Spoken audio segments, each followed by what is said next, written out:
Vse lepo pozdravljam na današnji dan, na praznik svete družine.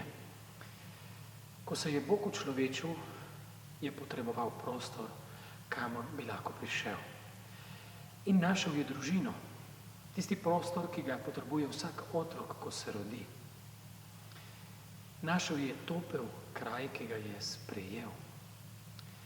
Na samem začetku ni bilo enostavno, kot vemo, kot bomo tudi danes poslušali v Evangeliju, je Jožef vzel s sabo družino in šel v Egipt. Jožef je bežal v Egipt pred Herodom. Lahko bi rekli, da ta Bog, ki prihaja na svet, že na nek način beži, ker je krhek, nebogljen. Je Bog beguncev, Bog, ki sočustvuje s tistimi, ki nimajo prostora, kjer bi lahko bili in živeli.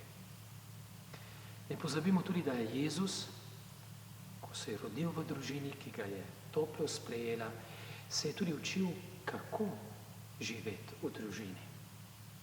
In potem, ko je odrasel, je ustvaril drugo družino, družino učencev, družino apostolov, ki se je potem razvila v družino cerkve.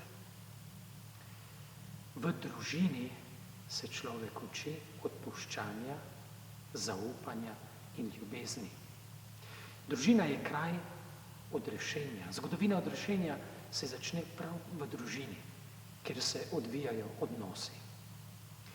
Moje voščilo na današnji dan je, da bi bili tudi mi sveti, kot je bila sveta družina.